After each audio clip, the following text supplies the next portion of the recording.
Assalamualaikum warahmatullahi wabarakatuh. Wahai cinta Nabi Muhammad, pengikut Nabi Muhammad, bukan pecinta Habib Baklawi ya, tapi pecinta Nabi Muhammad.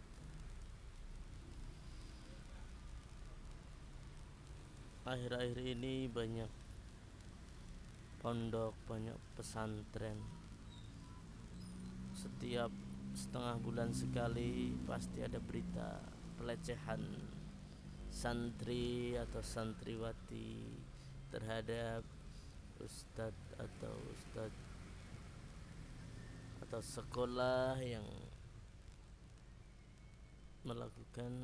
gurunya melakukan pelecehan. Sebenarnya fenomena apa ini?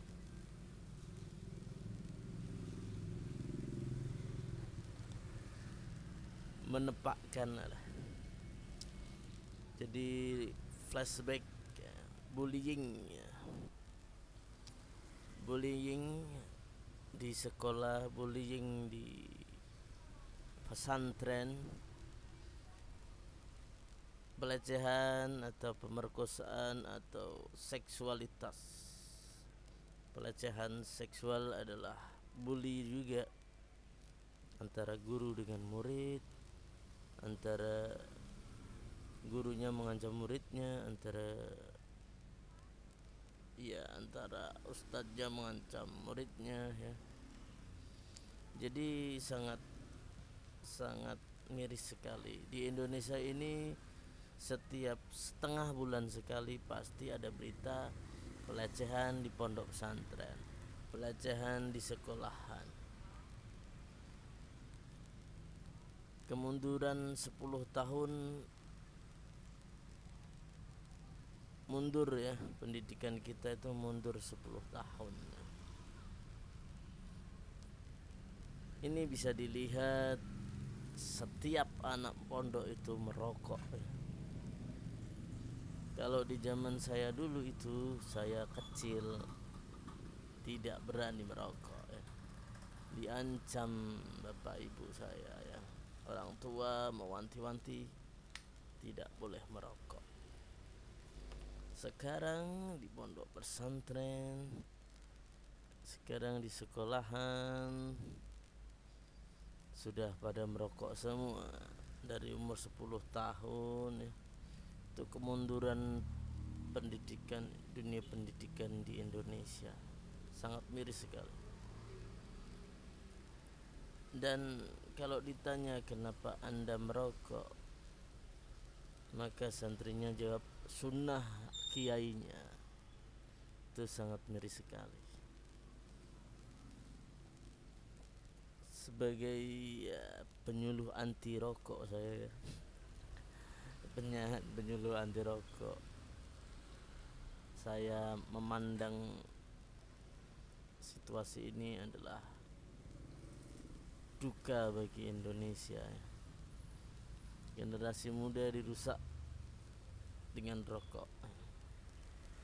Kalau orang tua ngerokok silakan, itu kamu sudah, akalmu sudah sempurna. Kalau anak-anak merokok, maka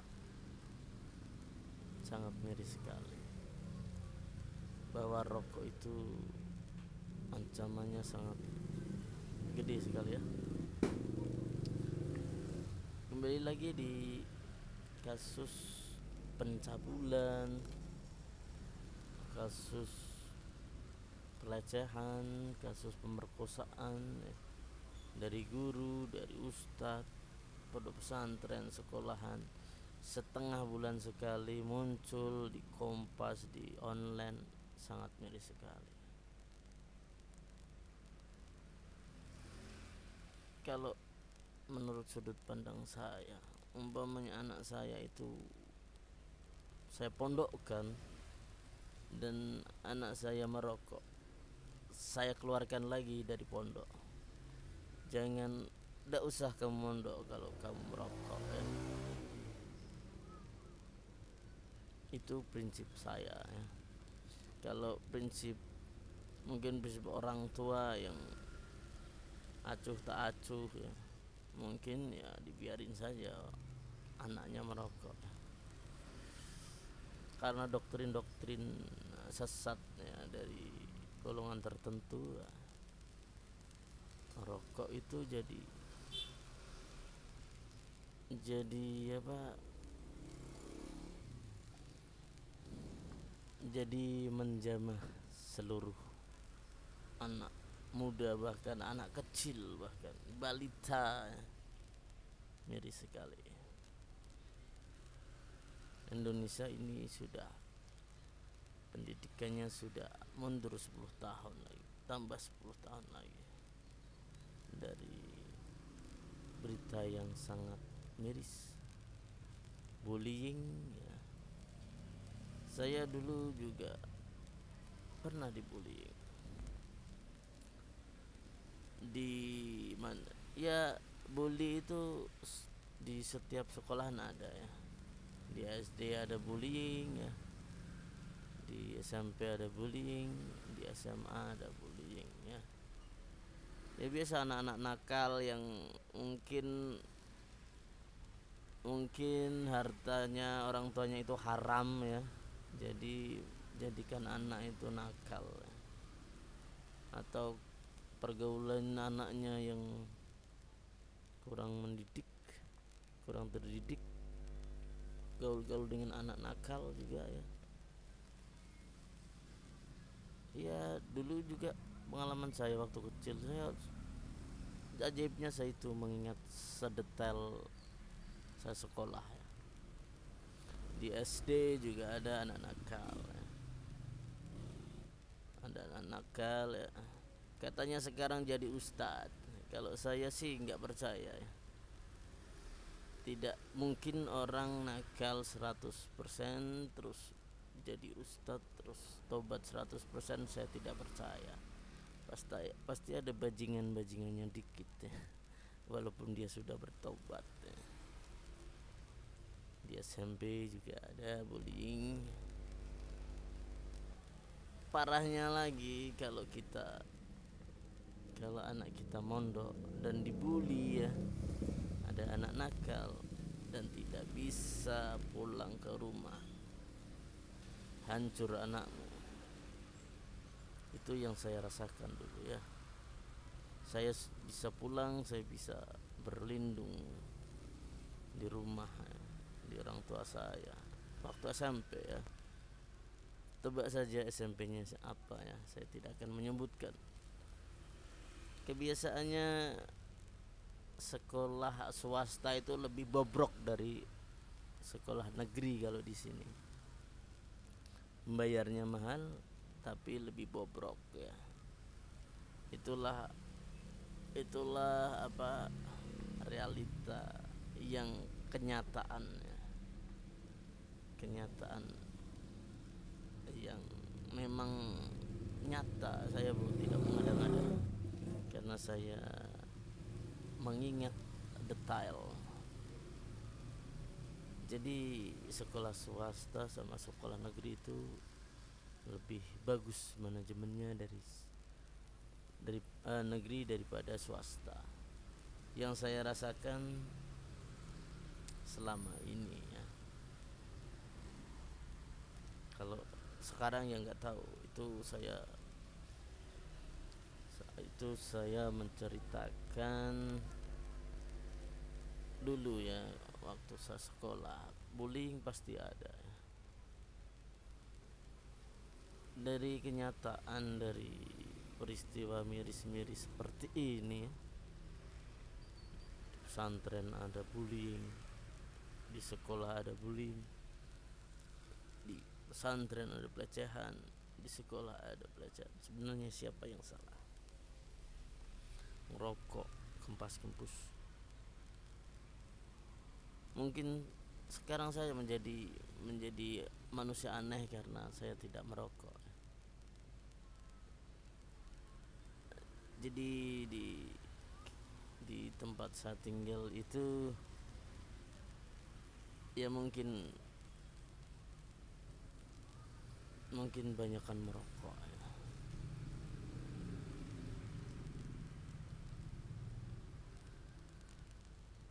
sangat banyak orang yang merokok. Makanya saya menghentikan menjual rokok ya. Saya tidak ingin merusak generasi muda, saya tidak ingin mendolimi ya, orang tua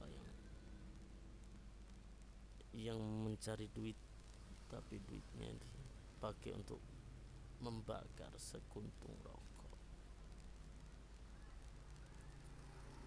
Jadi pengalaman saya di kampung, anak saya ditempeleng sama orang ketika ada selamatan ya. Saya mengadakan selamatan tandingan anak saya suruh siapa yang menempeleng kamu nanti saya hajar gitu ya. Jadi setiap muka itu, setiap muka bapak-bapak atau mas-mas muda, saya suruh nitik ya, anak saya, mana yang menempeleng Anda wahai anak saya. Ternyata tidak ada, tidak berangkat orangnya ya. Kalau pas peristiwa itu berangkat orangnya, itu sudah menjadi, kayaknya sudah menjadi BBE ya, jadi selamatan yang berujung maut. Karena saya tidak rela anak saya sejengkal tubuhnya disakiti oleh orang lain. Ada lagi pas SD anak saya ya. Jadi dia dijorokin di mana ya, di selokan. Nangis mengadu sama saya. Masih sekolah itu, masih istirahat. Langsung ayo kita naik motor, mana orangnya. Saya muter kampung. Setelah saya lihat anaknya, saya beri peringatan, kalau berteman itu jangan saling membuli dengan nada keras dan dengan nada ancaman. Kalau kamu membuli lagi, saya akan laporkan ke bapak kamu atau ke guru kamu. Itu peristiwa yang saya pernah alami karena anak saya dibuli ya. Jadi kalau orang tua dulu itu tidak terlalu peduli anaknya disakiti, dipalak orang lain ya. Tapi kalau didikan saya akan kawal dari SD, dari SMP, dari SMA. Siapa yang membuli, katakan pada ayah, saya akan membikin anak itu jera supaya tidak membuli lagi. Karena pengalaman saya sangat tidak enak ya. Terutama di SMP ya, di mana ada tapi kroco ya, orangnya jelek, hitam, pendek, hidup lagi ya. Astagfirullahaladzim. Kalau di SMP rata ada pembulian ya. Swasta lebih buruk dari negeri kalau di pas saya sekolah. Kalau sekarang nggak tahu. Jadi stop membuli, premanisme, pelecehan seksual dia di sekolahan, di pondok pesantren. Sebenarnya ustadznya, gurunya itu mikir apa ya? Gila ya, itu namanya psikopat orangnya itu. Sampai sebegitunya. Plonco dhewe ra usah ngrusak anake wong bang ketenan ya. Astagfirullah, saya marah ya. Jadi buat pembuli di luar sana ya, jika Anda tetap nakal, tetap membuli, Saya akan cari, saya akan temukan Anda. Mau minta hukuman apa? Kamu tidak akan pernah membuli lagi. Saya akan membuat trauma karena engkau membuli. Ingat itu. Saya Soma. Podcast ini adalah kekesalan saya terhadap sistem pendidikan yang bobrok 10 tahun kemunduran pendidikan Indonesia. Dulu anak pondok itu berokok dilarang, sekarang berseliweran anak pondok. Saya sebagai orang tua miris sekali, sedih. Seandainya itu anak saya akan